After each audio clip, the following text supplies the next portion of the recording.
Hello student, welcome back my channel. उन्नत पोषण में स्टूडेंट हम भोज्य पदार्थों का वर्गीकरण आज पढ़ेंगे, जिसमें हम भोज्य पदार्थों का वर्गीकरण करेंगे।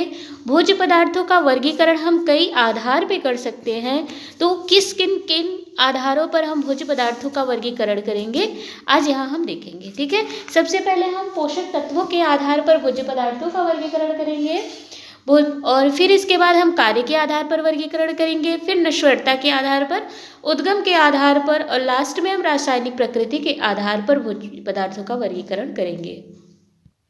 स्टूडेंट, पोषक तत्वों के आधार पर भोज्य पदार्थ कुल 5 प्रकार के होते हैं।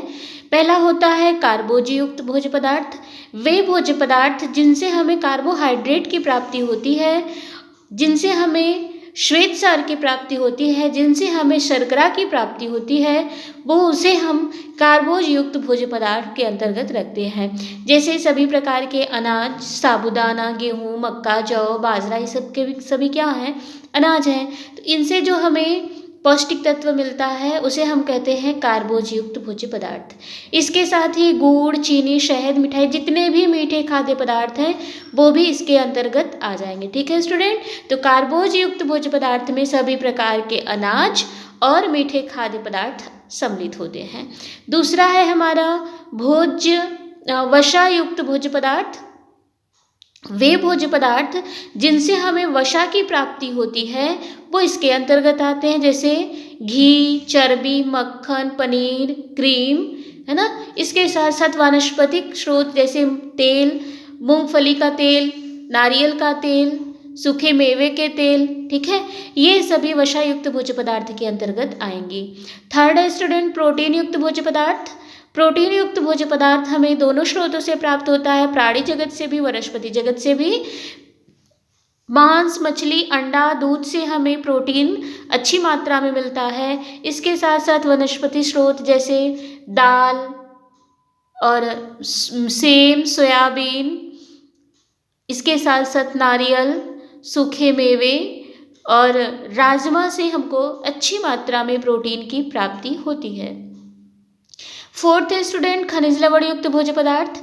वे भोज्य पदार्थ जिनसे हमें खनिज लवणों की प्राप्ति होती है इसके अंतर्गत आते हैं, जैसे मांस, मछली, अंडा, दूध, सभी प्रकार के अनाज, दाल, सेब, मटर, तिलहन, हरी पत्ते वाली सब्जी, कंद, मूल, फल, जड़, ये सब वाली सब्जी, ये सभी आ जाते हैं। ठीक है स्टूडेंट, इसके बाद विटामिन से युक्त भोज्य पदार्थ। तो वे भोज्य पदार्थ जिनसे हमें विटामिन की प्राप्ति होती है, और विटामिन के लिए एक चीज़ आप हमेशा ध्यान रखिएगा कि जितने भी फ्रूट्स हैं, जितने भी हरी सब्जियां हैं, जितने भी सब्जी और फ्रूट्स हैं, उनसे आपको अच्छी मात्रा में विटामिन की प्राप्ति होती है। इसके साथ साथ आपको भोज्य पदार्थ जैसे दूध, मांस, मछली, अंडा से भी आपको विटामिन अच्छी मात्रा में मिल जाते हैं।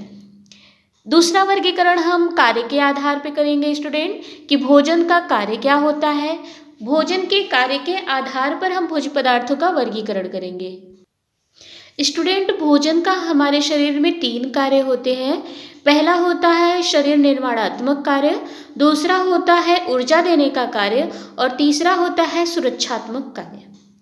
शरीर निर्माणात्मक कार्य के अंतर्गत वे भोज्य पदार्थ आते हैं जो टूटी फूटी कोशिकाओं की मरम्मत करते हैं और नई कोशिकाओं का निर्माण करते हैं।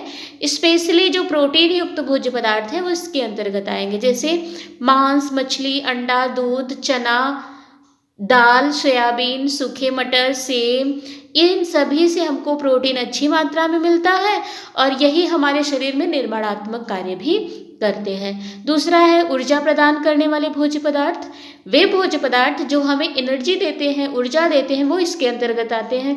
ऊर्जा देने का कार्य कार्बोहाइड्रेट करता है, तो जिनसे हमें कार्बोहाइड्रेट की प्राप्ति होगी वही इसमें आ जाएंगे, जैसे सभी प्रकार के अनाज, गुड़, शहद, है ना, और तिलहन, ये सभी इसके अंतर्गत आएंगे। इसके बाद क्योंकि आपको एक चीज़ यहाँ पे हम बता दें, ऊर्जा देने का कार्य हमारा 3 पौष्टिक तत्व करता है। मुख्य रूप से ऊर्जा देने का कार्य कार्बोहाइड्रेट का होता है, परंतु जब हमारे शरीर में कार्बोहाइड्रेट की कमी होती है तो वसा और विटामिन जब हमारे शरीर में कार्बोहाइड्रेट कम है तो वसा हमको एनर्जी देता है, क्योंकि वसा का भी कार्य होता है एनर्जी देना।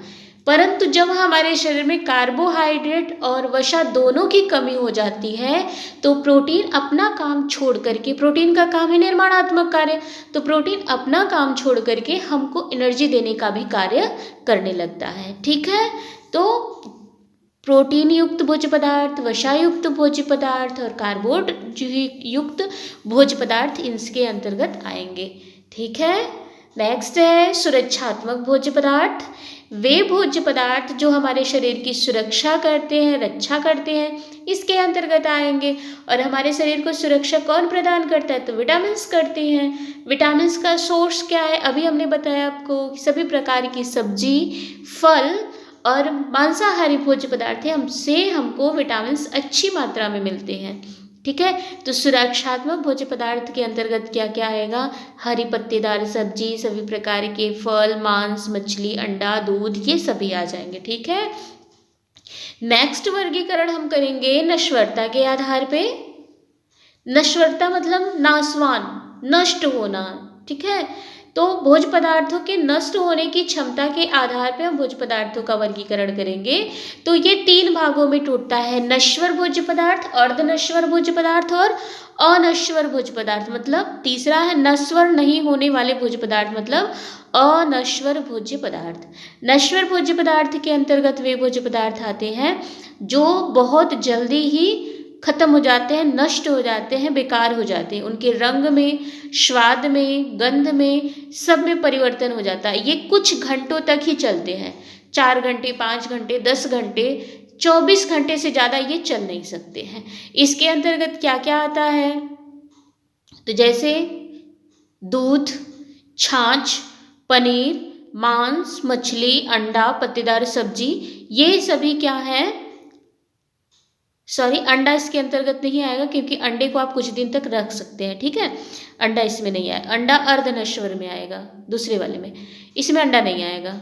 मांस मछली आएगा क्योंकि मांस मछली को आप चाहे कच्चे रखो, चाहे पका के कितना भी रखिए, लेकिन 24 घंटे से ज़्यादा नहीं चल सकता। 4 घंटे, 5 घंटे, 6 घंटे, जैसा आपका मौसम हो चल सकता है। अब आप कहेंगे रेफ्रिजरेटर में रखें, तो रेफ्रिजरेटर एक यंत्र है जिससे कि हम भोज्य पदार्थों को प्रिजर्व करते हैं, मतलब खराब होने से उनकी सुरक्षा करते हैं, एक यंत्र का हम प्रयोग करते हैं। ठीक है, तो इस तरह से ये सभी आ जाएंगे नश्वर भोज्य पदार्थों के अंतर्गत।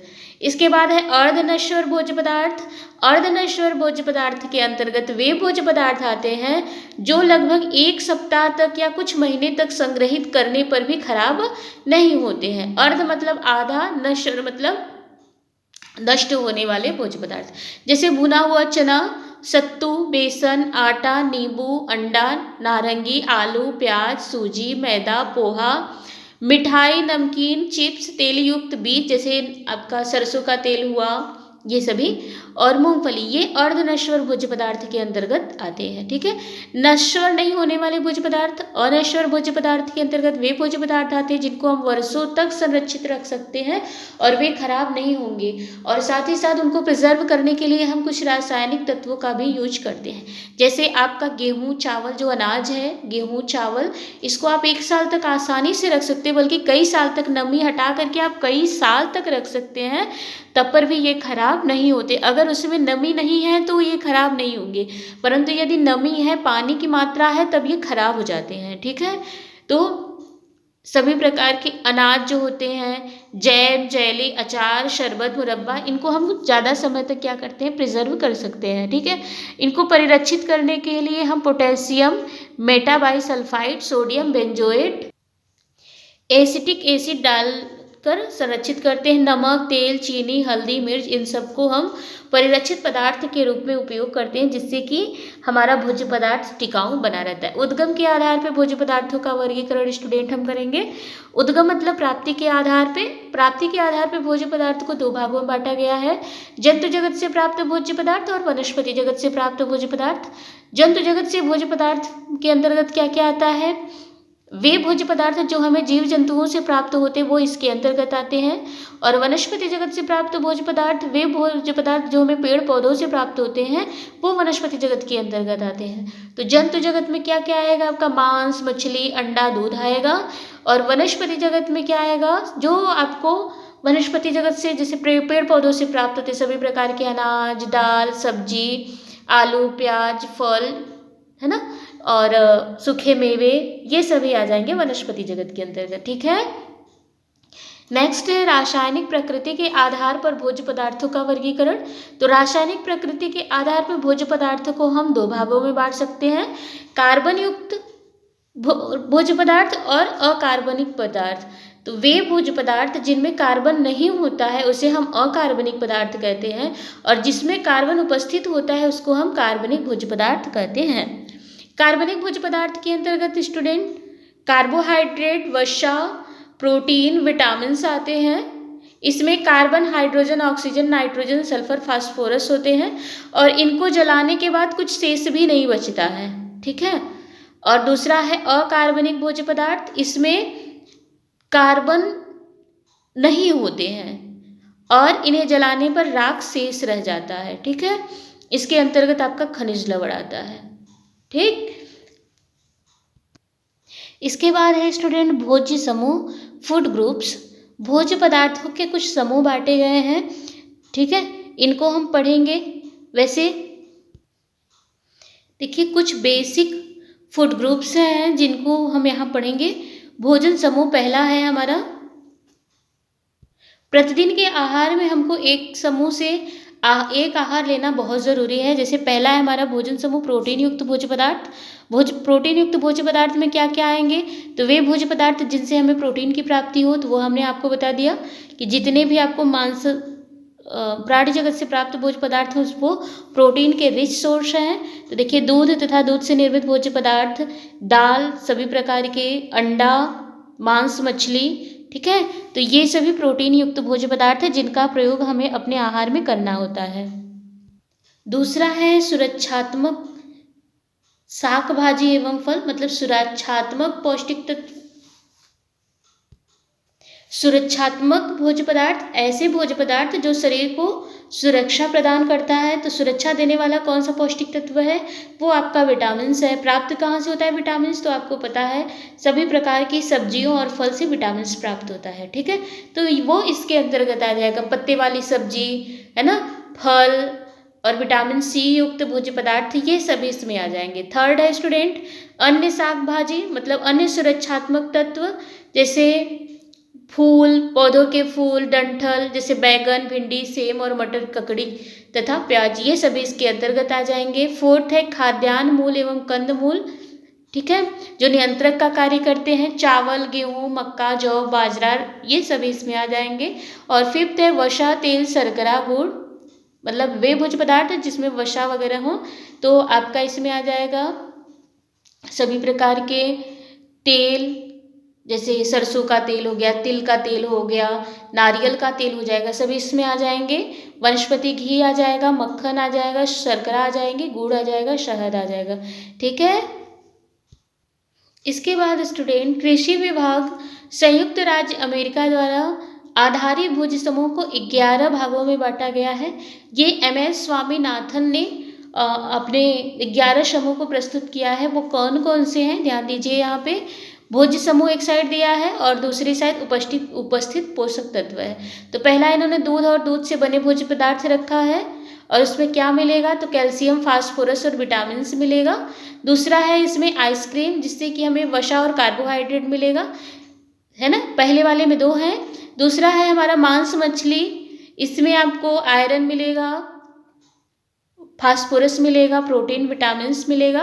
अंडा है, अंडा से आपको प्रोटीन मिलेगा, वसा मिलेगा, विटामिन्स मिलेगा और खनिज लवण मिलेगा। फोर्थ है सूखी फलियां, जैसे मटर, तेल बीज इत्यादि, इनसे हमको विटामिन बी मिलेगा। फिफ्थ है सभी प्रकार के अनाज एवं बेक किए हुए पदार्थ, इनसे हमको कार्बोहाइड्रेट, सेलुलोज, आयरन सभी मिलेगा। 6 है खट्टे खाद्य पदार्थ, जिनसे हमको विटामिन सी और के मिलेगा। हरी पत्तेदार सब्जी एवं पीली सब्जियां, जिससे हमको आयरन और कैल्शियम मिलेगी। और आलू से हमको कार्बोज एवं एस्कॉर्बिक एसिड, मतलब विटामिन सी मिलेगा। नेक्स्ट है जड़ वाली एवं अन्य सब्जियां एवं फल, जिससे हमको कार्बोहाइड्रेट, सेलुलोज, एस्कॉर्बिक एसिड मतलब विटामिन सी मिलेगा।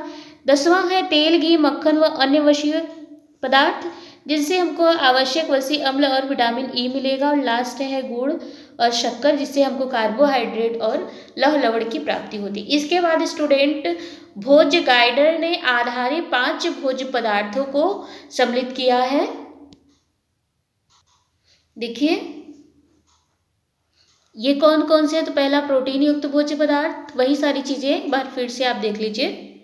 ठीक है, इसको आपने देखा हुआ है, कितना मात्रा चाहिए, कितनी बार चाहिए, वो इधर लिखा है तीसरे वाले कॉलम में। एक बार आप देख लीजिए, रिवाइज कर लीजिए।